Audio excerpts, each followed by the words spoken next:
Hi, folks. I'm Chris Daly, and tonight, as usual, we bring you great Jamaicans doing great life-changing things, and we do have another great person. He's Dr. Courtney Coke. He's the medical director of radiation oncology at Advocate Sherman Hospital in Elgin, Illinois. Dr. Coke spent his formative years on the citrus and sugarcane plantation in Clarendon, where he was raised by his grandparents. He migrated here. He obtained his BS degree in biology at the University of Chicago and his doctorate in medicine at Washington University in St. Louis. Dr. Cole completed his residency in radiation oncology at McGill University in Montreal, Canada, and is a board-certified oncologist on the American Board of Radiation Oncology. He has much more to say than about his career in medicine. And to tease that out of him this evening is my co-host, Janice. Janice, take it away. Thanks, Chris. Dr. Coke, it's a pleasure to have you here this evening. So tell us a little bit about your Jamaican roots. Well, as you mentioned, I grew up in Clarendon. I was raised by my grandparents, Cicely and Robert Morris. It's a very typical Jamaican story, I would say, where Jamaicans very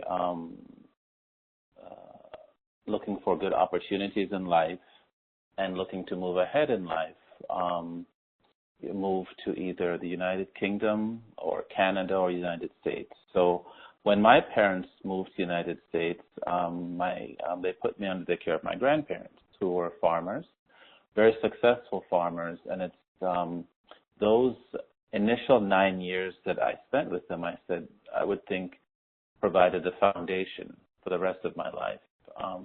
Because I think it's those formative years that one learns the value of community.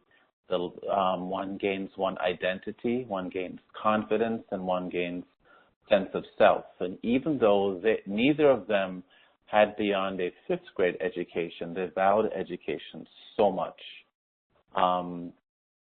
so much. So I worked on the farm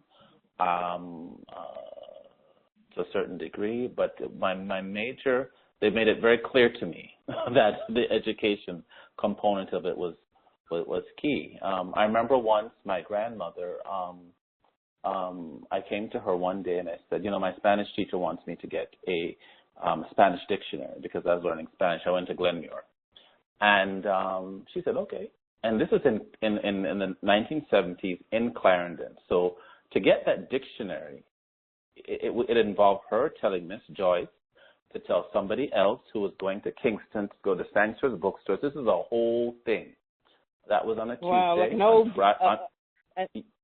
an all-day thing. Unlike now, it's just 2 clicks on Amazon and you've got that dictionary. So it was education that motivated your immigration to the U.S. and it was education and opportunity. But I would say that was on Tuesday. By that Friday, that dictionary was on my bed. Yeah. So it made it very clear the importance of education. But yes, it was education and opportunity that caused me to migrate to the United States. Yeah. Medicine is a profession that demands discipline and dedication. What motivated your choice of that profession? Was it the farming where you had discipline and I guess you have to get into a routine, I'm assuming? I didn't grow up in a farm. I think it was a combination of different aspects of my upbringing and me always, I think, having a very strong sense of self and knowing who I was as a person and a respect of myself as a person. And that, I think, also comes from an upbringing in a rural setting raised by farmers who, all the fluff in life is kind of removed when you're in that environment. So, yes, I think it was that. And they're needed. Farmers, people don't seem to realize that the importance of farmers, but we're all going to have to eat every day. And Right. unfortunately, a lot of people aren't putting a lot of stock in there, but we do need farmers because the economist Jim Rogers, he even stated that the future millionaires, they're going to be farmers. Because Right. in Jamaica, in Jamaica right now, I think it's like 5% farming in the U.S. And so you and I are both in Illinois. The average age for a farmer is 55 years old. So we need a new crop of farmers. But what gem would you share to beta faith some young person in their career choice? Farming could be one of it, but we also like doctors. Right. I think the agricultural upbringing that I had was not just a financial part of things. It was the principles that I learned about respect of land, respect of self, respect of community, needing the community to help you to raise your crops. I think that was a very important part of my upbringing. In terms of types of things to tell younger Jamaicans, it really depends on who you're talking to, I would say. I think because this is geared towards a diaspora audience, I am a very practical person. So I believe that one has to really combine what you are as a person and get to know yourself as a person, but also what those around you are going to be requiring of you. I know we live in an age where things like self-expression, individual passions are being pushed forward. And delayed gratification is kind of a bad word. But I mean, I really think you have to marry those. You have to know who you are as a person, but also if you're living in an environment like in the United States, where unlike Jamaica, everything is not familiar to you. When you go to Jamaica, the sights and the smells and the sounds and everything is familiar to you. There's nothing foreign, I think you really have to get to know that here and get to know yourself and know and marry your sense of self with what is around you. For me, that is very, very important. Regardless of what you're going to go into, you really have to have a very strong sense of self. Right. That is true, and it's so important when you have you're nurtured by the people, the parents who want to be there and want to put that time into you, And giving back seems to be a part of your DNA. What motivates such generosity? Well, I think it's my sense that I'm part of a global community. And also my sense that, without my Jamaican heritage and without the upbringing from my grandparents and my extended family, without the sacrifices that were made by my mother, by my aunt, who's my second mother, and all my family, I would not be where I am. And also the importance of my Jamaican roots. So knowing that and having an appreciation for that forces me, I think, pushes me forward to want to give back in that sense, not only in Jamaica, but also here in Chicago where I am doing work for the homeless and underserved. I participate in that through my church. So this is all coming back to my upbringing. Yes, and you're involved with the Lions Club and initiative in Jamaica. And for those of you who don't know what the Lions Club is, and they have chapters here in Illinois, and of course you're involved with the one in Jamaica. What made this project special for you? So I became involved with the Lions Club through one of the community members in the Southfield area. Her name is Joy Keene, and so there were two projects that are involved with the Lions Club. One was a medical mission project 2 years ago, where myself and 3 other healthcare providers came down, and we saw about 300 patients in 2 days, Nice. with mostly breast cancer and prostate cancer, and breast and prostate cancer education. And we also held a general clinic. That was one thing that we collaborated with the Lions Club. The other collaboration was 4 years ago. My daughters came up with the idea with some friends of theirs that were there of doing a camp, a summer camp, an arts camp for young students in the area between the ages of 6 and 11. And the Lions Club allowed us to use, their facilities and provided some help with that. And it was through that camp then we then catapulted to 2020, where the group that I'm part of, this nonprofit Wear Collective, hosted a virtual camp also in the same area. I see. So the acronym WEAR is used to capture the essence of the initiative. Help us understand more. The WEAR Collective stands for the Wattle and Red Earth Collective. And the acronym comes out of our desire to preserve the arts and the built heritage in the southern part of Jamaica, southeast St. Elizabeth to be specific, because there's some very unique structures in that area. There's some very unique techniques of building, techniques of art that are being lost. And we feel that by preserving these, we're preserving Jamaican identity and the uniqueness of that area.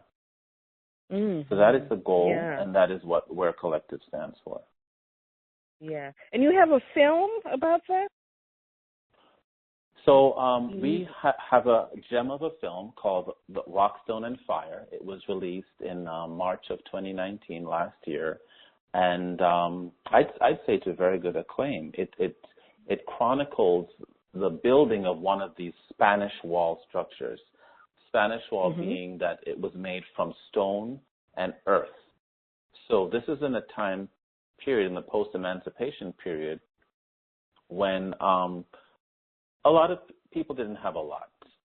They were just trying to get by in life and trying to carve out a life for themselves. So they use the dirt that they're farming, the same dirt that they're farming, to build homes and to put food on their table. So that's what the film is showing. Oh, okay. But I was curious, if you said it was Spanish, was that because of the Jamaican Spanish influence? And I was wondering, like in Spanish Caribbean, do they do the same model as well, or? No, the name Spanish Wall came from the fact that it was built around the time. It started around the time that the Spanish came to Jamaica, and was carried through to when the British colonized Jamaica. And so when the British came and saw it, they called it Spanish Wall. But it doesn't really have anything to do with with Spain or Spanish state. It just was built around that time. And they're very old. It involves, I don't know if you've heard of a lime kiln. It burns, burning these limestones to, I think, 1,500 degrees Fahrenheit to powder, and then using that powder to build the homes. I see. It's interesting. I would be curious to know if that influence occurred in other Caribbean islands where there was a Spanish origin or Spanish influence. The art has been emphasized in the summer enrichment camp. Help us to understand the goal of this camp. So the goal of this camp was taken. The influence of this camp, was taken from the camp that was held 2 years ago. We, the WEAR Collective, looked at two things. We looked at the necessity of highlighting the built heritage of Jamaica, but also in this era of the coronavirus, we felt we should do our best to use the tools that we have as a nonprofit organization to bring some means of education to students in that area. So this was a virtual camp. It was held through WhatsApp because that was the people didn't have access to Zoom and Google and to Microsoft Teams and things like that. So it was done through WhatsApp. And so the goal was to allow the children, there was 18 children and four teachers, to learn from a linguist was one of the teachers, from a teacher at the Edna Manley School of Art was one of the teachers.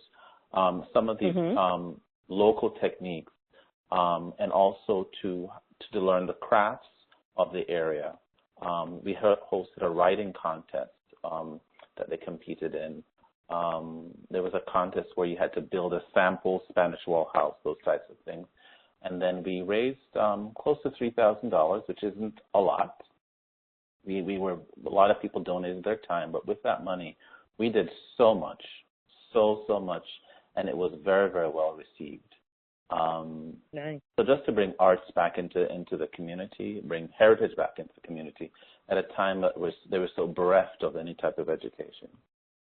Yes, and the youth definitely need art. I mean, adults need art too, but I think in your formative years there has to be an outlet to expand your creativity for Right.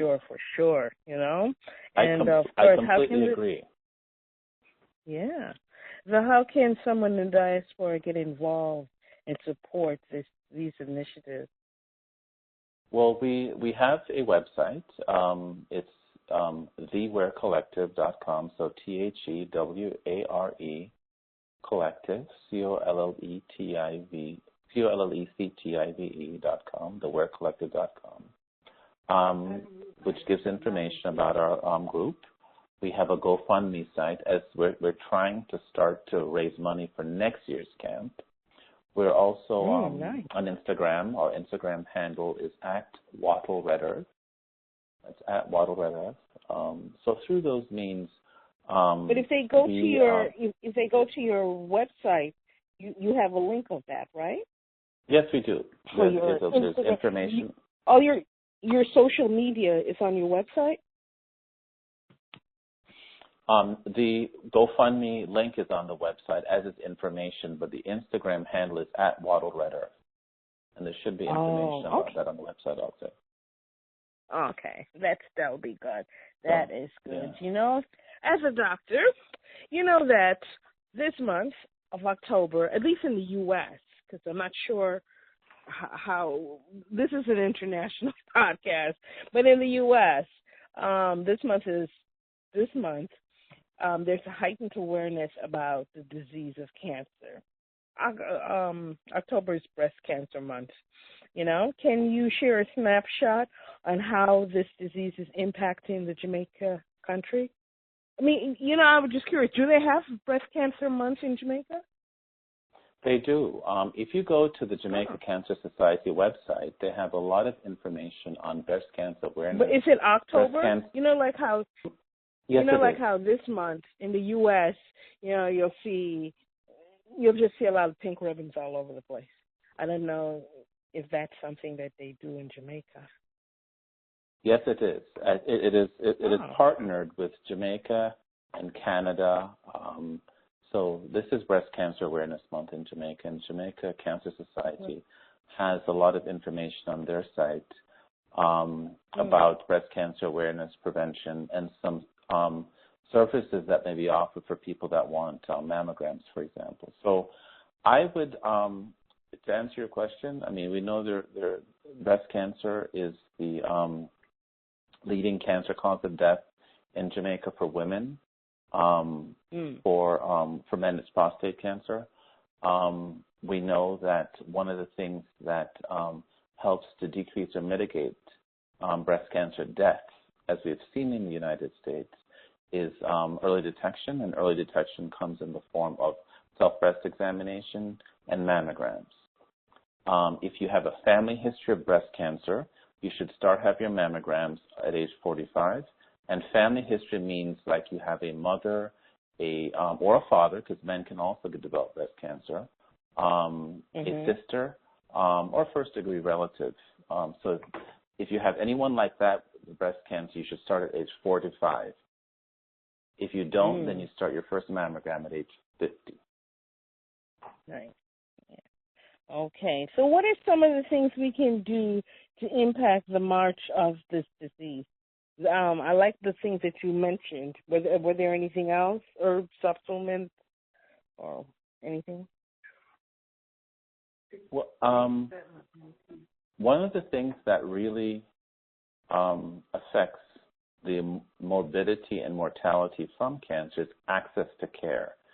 So we see that not only in, we see it all over the world. So wherever there's poor access to care, such as where I am here in Chicago and the south side of Chicago, west side of Chicago, or other areas that have not the access to care as they should have, or in places like Jamaica where there's certain parts of the island that have poor access to care, that is a leading driver for death due to cancer. So it's to, I would say, to try to maybe go on the Jamaica Cancer Society website and get information. You know, if you could donate $10, $15 to them, because they used to have these mobile units that would go around and do mammograms, and those are becoming less and less available because of funding. Really? You mean even though the roads are getting better, the mobile vans aren't being utilized? Well, it takes technology to have those units up and running. You have to have the money to drive the vehicle around. You have to have people to volunteer their times to read the mammograms, to do the mammograms. It's a big endeavor. Yes, it is true. So in closing, do you have any gems to share? I would say the biggest gem that I have to share comes from a fellow Jamaican, Marcus Garvey. And something that I've thought about and I have, close to my heart, and we even quoted it in our film. And it's: a people without knowledge of their past, origin, and culture is like a tree without roots. Very true. Very true. So we do have some Jamaican trivia for you. Bob Marley or Protege? These are some hard ones. Wow. We gotta. So you're asking for my preference, or what is? Yes. Pick one. Bob Marley or Protege? Always go with Bob. Bob, okay. Miss Lou or Muta Baruka? Miss Lou or Muta Baruka? Boy, I'm liking Muta Baruka, because he has this. He's very involved in Jamaican language and patois and standardizing it. So Muta Baruka, yes. Okay. And Gizada or Drops?